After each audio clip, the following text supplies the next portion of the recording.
Heading south of the Mason-Dixon, this is the Week in Review at the Abbeville Institute. Here is your host, Brian McClanahan. Welcome back to the Week in Review at the Abbeville Institute. This is your host, Brian McClanahan, and this is episode 260, covering the week of May 3rd through May 7th, 2021. Glad to have you back on the program. Very glad to be here. Don't forget to follow us on Twitter, like our Facebook page, and subscribe to our YouTube page. You can find all those social media accounts at our webpage, abbevilleinstitute.org. While you're there, give us an email address. We'll give you a free ebook, Exploring the Southern Tradition. It's a great collection of essays, 20 essays by 20 Abbeville Institute scholars in defense of the Southern tradition. Also, click on that support tab while you're there at abbevilleinstitute.org. You can throw a few pennies our way. You can donate monthly, annually, or a one-time gift. We'll take anything as small as you can give to as large as you can give. We do exist on your generous contributions alone. So if you like this podcast, if you like our website, if you like our conferences, if you like our Zoom conferences, if you like all the things that we do, if you like our videos, consider a tax-deductible donation. We can't do those things without you. None of that stuff is free of charge. So we give most of it to you free of charge, but we do ask that you can help us financially. Also, click on that shop tab while you're at abbevilleinstitute.org. You can get your Abbeville Institute apparel. It's high-quality embroidered stuff. You can advertise the Institute while you're out in your golf shirt, your button-down shirt, your golf towel. Lots of great things, hats, all kinds of cool stuff. So go on out there and click on that shop tab as well. And remember that the best way to get people to listen to our material is to share our material on social media. Rate this podcast where you get podcasts. Let people know you like the Institute and you like what we do. That's how we grow organically, and that is the best type of person to have.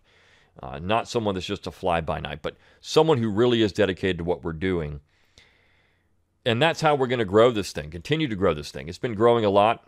When we started this new website in 2014, it was April of 2014, so it's been 7 years now that we've started the process of reinventing our image. We're always doing the same thing, but our image, branding, and these other things, we've changed that a little bit over the years. It's been a great climb. We've gained a lot of new people, a lot of new supporters, made a lot of new friends. We love that kind of stuff. And we appreciate all of our old friends as well who've been with us since the beginning. The Institute was founded in 2002, but we really upgraded our online presence in 2014, and we're going to have some more of that coming up in the near future. Our website, as I've mentioned before, is getting an upgrade. It's going to have some cool stuff on it, and so we're really proud of that.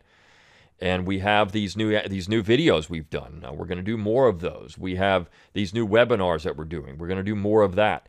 So all of this stuff that we're trying to do, of course, our summer school. By the way, the summer school is sold out. There is no more space available at our conference center. That doesn't mean there's going to be an email going out if you're on our email list. That doesn't mean that you're not going to still have access to the summer school. We're going to offer something like a day pass.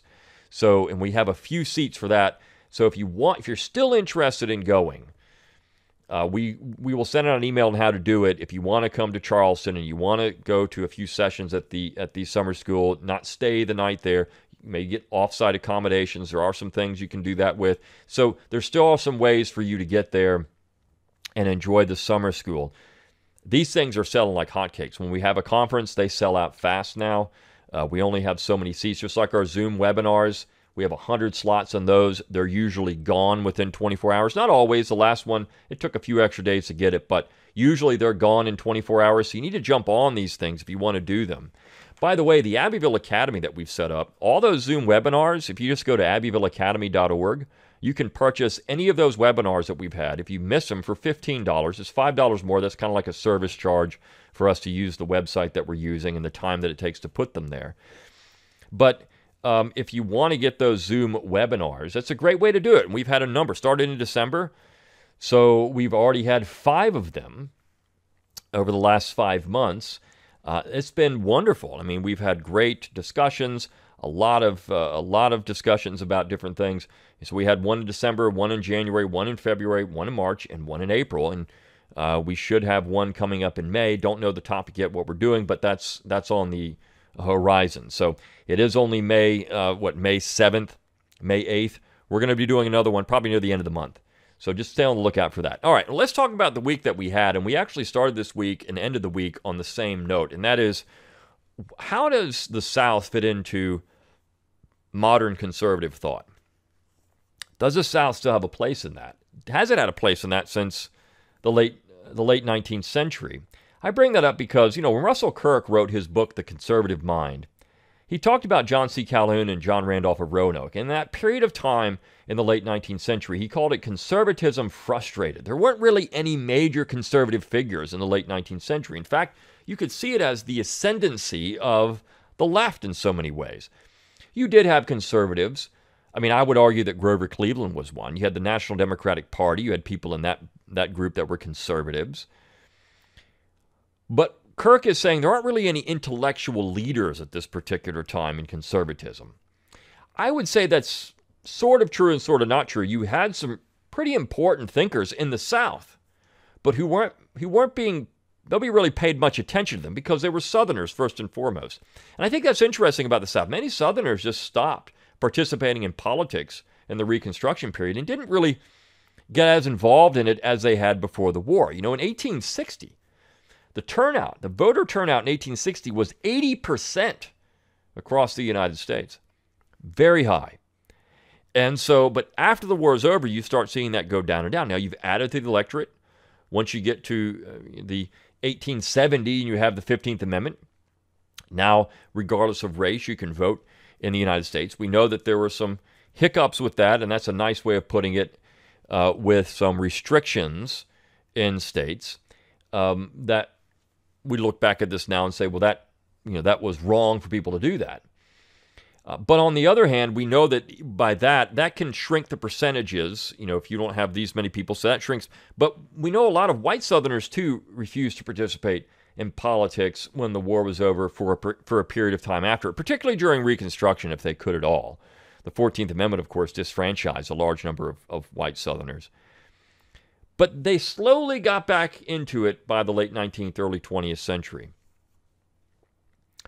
It's interesting, though, that this period of time is often seen as this very strange, apolitical period, and that there weren't really any conservative voices. Well, Boyd Cathy talks about it Monday. I mean, this idea on Monday. The South has had a something conservative to offer American politics for a long period of time. R.L. Dabney, he spent a lot of time researching and studying R.L. Dabney. And Dabney had a lot of wonderful things to say about American society in the post-war period and where it was going and where he thought there were going to be some problems. And you look at what he said about things, when it came to reform movements. And he said, look, conservatism essentially is just adopting the leftover reformist ideas from 20 years ago. And think about what that is today. Think about the conservative movement today and what it advocates. It's even if you look at their love affair, Conservative Inc.'s love affair with Abraham Lincoln, for example. Lincoln was by no means called a conservative in 1860. Now, the radicals called him a conservative, but nobody else looked at him that way. Nobody else viewed Abraham Lincoln as a conservative. Southerners certainly didn't. Northern Democrats certainly didn't. Lincoln was a conservative. He was someone who was a reformer on the left. But yet now he's a conservative. The neoconservatives think Lincoln is a conservative. This is how they sell him. He's a conservative. Frederick Douglass now is a champion of the Conservative Inc., the neoconservative right. Frederick Douglass wasn't a conservative. Elizabeth Cady Stanton, same thing, conservative. These people weren't conservatives. They weren't conservatives in their times. And now, of course, at the Abbeville Institute, we've called Jefferson a conservative. And I have people that I know who are Jefferson scholars who say there's no way Jefferson was a conservative. That's distorting who Jefferson was. It depends on how you define that conservatism. Was he conservative in Virginia? Absolutely not. Jefferson was a reformer within his own state. But it stopped there. Jefferson really didn't want to reform New England. He just didn't really care about New England. And his commitment to federalism was his underlying principle his entire political career. Commitment to federalism, which really is, when I say federalism, the Federal Republic. That really is the core essence of American conservatism. You have to be committed to a federal republic. And that means that you may not get the people of California, if you don't live there, to vote your way on certain issues. It means that Massachusetts might be Massachusetts. But it also means that your state, whether it's South Carolina or Alabama or Montana, can be your state. It doesn't have to be theirs. It's yours. The states reflect the political culture. These states, with millions of people in them, reflect the political culture of the people of those states. And we've seen how this worked in the current situation with the restrictions or non-restrictions during this last year. We've seen some states in the South in particular lift these lockdown restrictions, and they've been happier places than other parts of the United States where people have been suffering under some of the lockdowns and other things. So this is interesting. That's the commitment to federalism. And the South offered that for a long period of time. But you see, the neoconservatives, because that then was used at one point to defend segregation, it was used to defend slavery, whatever it is, this idea of states' rights used for these things, this is how they say it. Well, then that whole tradition is no good. We just got to adopt the Lincolnian nationalism, which is false. It's false. And I point this out in the last piece of the week is by yours truly on Richard Weaver, the great Southern philosopher. In 1960, he wrote an essay talking about where the conservatives and libertarians had a lot of common ground. And that one thing for him was John C. Calhoun. It was the glue that held those two groups together, and that's because Calhoun, in his mind, viewed the Constitution as a series of no's. The Constitution was a restriction on unlimited federal power. And so when you look at conservatives, and he called conservatives as defenders of liberty, you look at libertarians as defenders of liberty, this is the one thing they had in common. They had a reverence for this Constitution as a series of no's. And that's important. Because if we look at the Constitution in any other way, and the Southern tradition never really did, then we have the Lincolnian interpretation of the Union, the Hamiltonian interpretation of the Union, the John Marshall interpretation of the Union. Now, John Marshall was a Southerner. There's no doubt about it. John Marshall, this is what's so interesting about Virginia. John Marshall, the nationalist, the loose constructionist, was opposed by men in Richmond, the Richmond junto, also John Taylor of Caroline, St. George Tucker, Abel Upshur.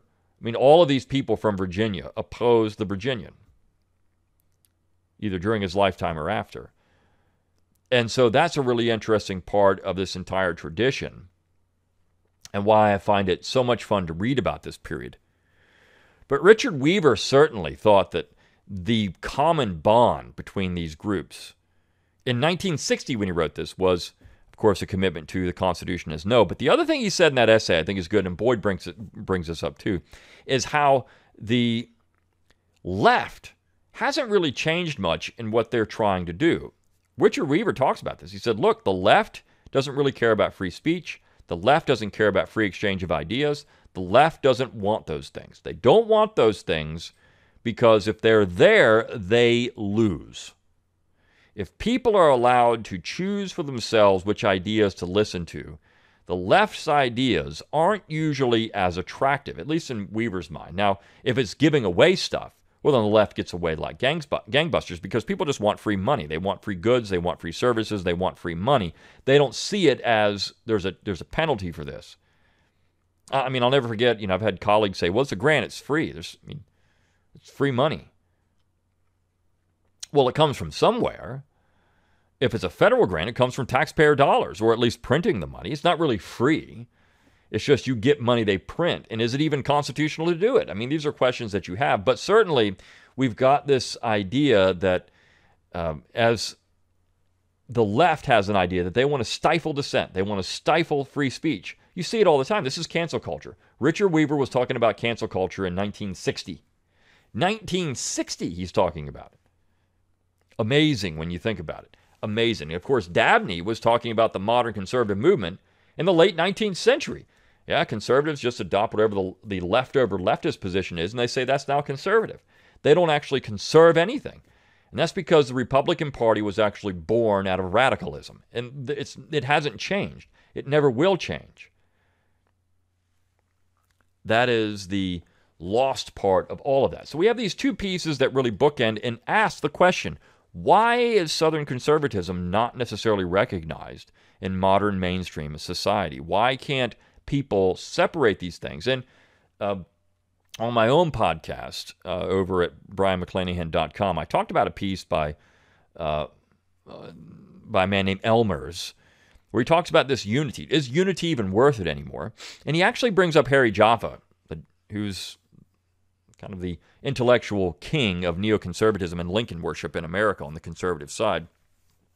And even Jaffa started trying to split hairs because he understood, well, if I'm a Lincoln guy, I can't really say I like secession and nullification. But you know what?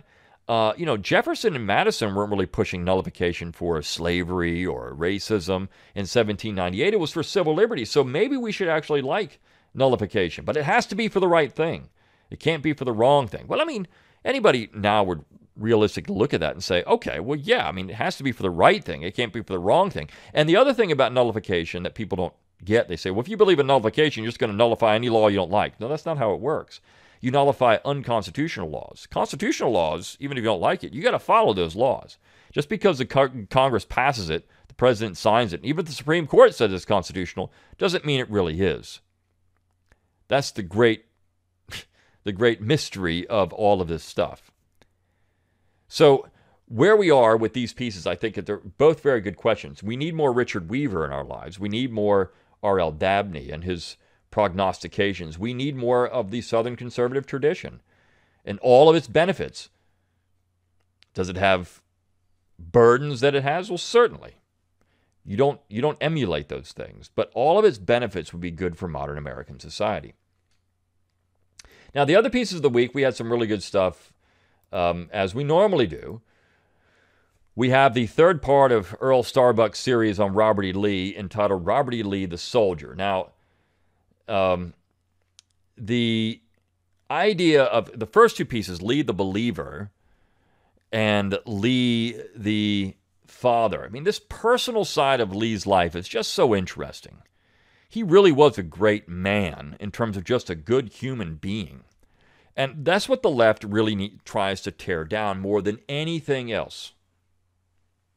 That's what they're trying to tear down more than anything else. Lee as a good man. Because if he wasn't a good man, if you read the Atlantic piece on Lee and the myth of the kindly General Lee and these kind of things, that's the whole point. Because if Lee really was a good man, then why would you tear down his statue? Why? But then you have to ask the question, why would Booker T. Washington want monuments to these men that he called the best of Southern society? Why would he want that? Why? Well, because, of course, he recognized these people as good men. Every man has faults, but you have to weigh those things out. And I think what Starbuck is doing here is saying, look, the positive side of Lee, the man, Lee the father, Lee the soldier, that far outweighs anything else the left can throw at him. He's addressing this to Christians who have abandoned Robert E. Lee. And that's why the first piece was on Lee the Believer. He's addressing that audience. But he brings up in the second paragraph some quotes from well-respected people on Lee. Early in 1861, U.S. General-in-Chief and hero of the Mexican War, Winfield Scott, described Lee as the very best soldier that I ever saw in the field. Ulysses S. Grant, Lee's most successful opponent, described him as sad and depressed when Lee surrendered and said he could not rejoice at the downfall of a foe who had fought so long and so valiantly and had suffered so much for a cause. Teddy Roosevelt clearly admired Lee. Woodrow Wilson praised the general. So did Franklin Delano Roosevelt. During his time as President of the United States, World War II hero Dwight Eisenhower took time out of his day to write a private letter defending Lee from a critic. Winston Churchill is supposed to have remarked, Lee was the noblest American who ever lived and one of the greatest commanders known to the annals of war. Despite being such an excellent soldier, Lee did not welcome the breakup of the Union or the war, both of which he prayed God would prevent. In later life, he denounced Bismarck's invasion of France. Think about that. Denounced Bismarck's invasion of France. Now, this is the Franco-Prussian War. And why was Bismarck doing that? Well, because he was trying to unify Germany. It was part of it. That was the blood and iron Bismarck talked about. So I like this piece by Starbuck because it gets into these kind of things, right? It talks about Lee as the great man, the great symbol of the South, And this is everything the left tries to tear down. That is their main goal. Again, because if Lee is nothing but a middle-class man, an average middle-class man who was a bad general with some type of weird fetishes and other things, as Elizabeth Pryor tries to say, then he doesn't deserve these statues that are put up in his honor. He doesn't deserve any of that. And what they would say is, well, if all these people knew the real Lee, then Lee would not be as revered as he is today. If these people just knew the real Robert E. Lee. Well, I think we've had the real Robert E. Lee in front of us for decades. This is Douglas Southall Freeman's book, his 4-volume account of Lee. The real Lee has been there for decades. Most people don't read it. They say, oh, Douglas Southall Freeman. Well, he just believes Robert E. Lee is Jesus walking on earth. He saluted General Lee every day. Well, maybe there's a reason that Freeman wrote that volume, and it's so laudatory of the man. He also wrote a great multi-volume biography of George Washington. Nobody despises him for that. Nobody says, well, it's just too laudatory. I mean, because you can admire Washington. You can admire that man.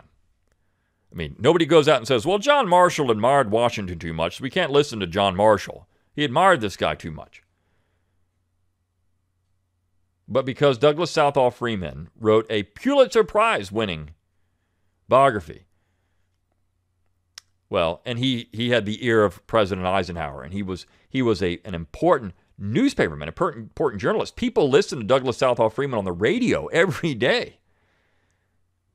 Well, that's just creating the myth of the Lee myth, the lost cause myth. It's all maybe Freeman was reading the sources accurately. Maybe Freeman was actually looking at things and saying, there's a lot to this. And certainly, I think Freeman tried to always give Lee the benefit of the doubt.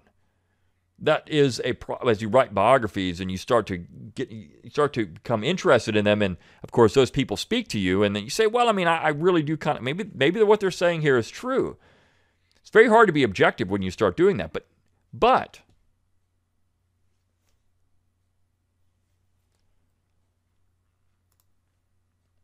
I think that overall we've always had the real Lee in front of us. We've always had the real Lee in front of us. And I think Earl Starbuck has done a wonderful job in bringing that out. And so we've got one more installment in this series. It'll be out next week. And I mean, it's great that we have these. I do thank him tremendously for taking the time. These are extensive essays. These aren't just well footnoted. I mean, they're very well footnoted. They're not just some kind of, throw it up there and let's go with it. And then we had a nice piece on Southern religion. It's by Karen Stokes. It's a book entitled Preachers with Power, 4 Stalwarts of the South, written by Douglas Kelly. And, of course, Miss Stokes has written a lot for the Institute, and she said she was interested in this book because Kelly is a minister. And one of the things he does that's interesting is that he actually takes seriously some Southern theologians that most of modern Christian society doesn't even want anything to do with anymore. And what I mean by that is that people like James Henley Thornwell, who, because of his defense of slavery, is often just, we can't. I mean, he has been removed from, his name has essentially been removed from Columbia, South Carolina, in the church that he was part of, because he was a pro-slavery ideologue, at least in terms of religion. And what Kelly says is, look, I mean, we don't agree with him on that, but he had a lot of other interesting things to say and a lot of other things that were worthwhile. So why can't we listen to those things and just say, he's wrong on these other issues? Why can't we do that in modern American society? This is the question. Well, we can't do it because most Americans aren't intellectual. These are emotional responses to things. Well, that person didn't have racial views that I find appealing, so I can't listen to anything they had to say. This is just a stupid argument in reality. We don't do that with some people. We don't do that. We don't do it with Lincoln. Lincoln said some pretty horrible things about black Americans, and from our modern perspective. He said some pretty awful things, but we don't go out and say, well, Lincoln said these things, we can't like Lincoln because of that. Usually it's so what, but he said all kinds of other things that were important. We can do it with some people, but not others. And I think that's the real problem. Southerners are never really given a pass in this way. It's because they figured they favored these things that we find abhorrent today. But you know what? That's all there is to them. There's nothing else. They never said anything else good or worthwhile or valuable. That's why the whole institute exists. What is true and valuable in the Southern tradition? Are these things true and valuable? No. Are these things valuable? Yes. So why can't we emulate those things? That's the real question. And the end result of all of this, as Casey Chalk points out, is wokeism. He says wokeism is like kudzu. And I love, kudzu is an invasive species that has taken over the South. You drive down the road and you see all these vines overgrowing everything. Like you can't even see stuff that was left there. It's horrible stuff, and you can't get rid of it very easily. And that's what wokeism is. It's a kudzu. And he's warning Southerners and states outside of Virginia. He's writing as a Virginian. He's saying, look, no, I'll say this. Chalk is, he's not someone who is, pro-Southern. He's conservative.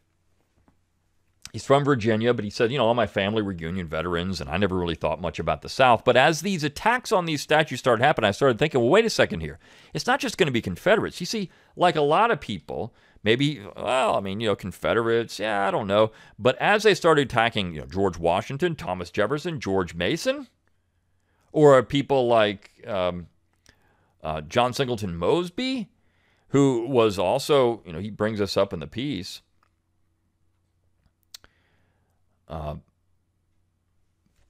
Mosby was dedicated to the federal government after the war, but we're going to take him down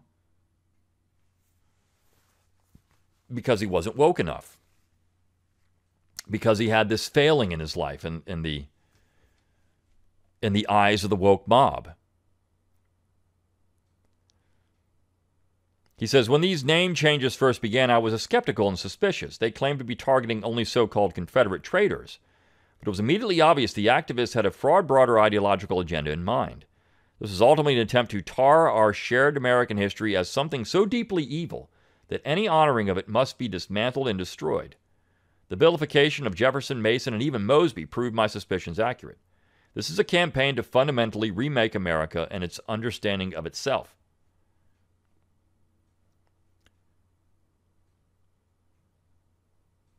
He says, men and women are complicated. Even our greatest heroes had flaws and made mistakes. Their failures, like those of Jefferson or Mason, may obscure their achievements, but they cannot eradicate them. All of us, whether we live in the Old Dominion or not, are indebted to such men for helping to create this wonderful nation. That Northern Virginians would so carelessly dispense with such heroes exposes both their ignorance and their hypocrisy. The former, and that the very ideas they espouse, liberty, equality, and human dignity, were made possible by the men they now cancel. The latter, and these same Northern Virginian elites, through their pro-choice policies, affect the murdering of the unborn, an evil even greater than the enslaving of our fellow man. No statue or memorial should ever honor these people because they themselves have shown such contempt for their patrimony. He says, I warn my fellow Southerners who inhabit the deeper districts of Dixie, beware of what is happening in Northern Virginia, the same region that gave our nation Washington, Mason, and Lee, among other noblemen.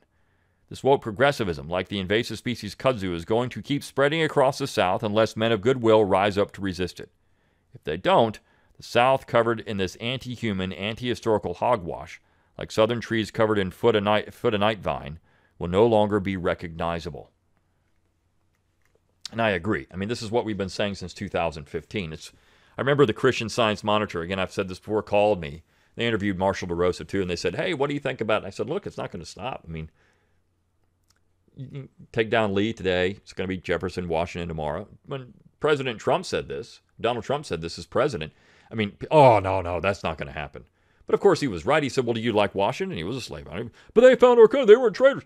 Well, but people are going to come after them because the reason they're coming after these people supposedly is because they're racist slave owners, not because they did anything. So the qualification has to be then, well, we can keep these slave owners around because, they were good. They didn't destroy the country. But these slave owners destroyed the country. So, but now, I mean, that's what the neoconservative side usually picks. But now, I mean, once the left goes after them, well, then where do you stand? This is the real problem with all of it.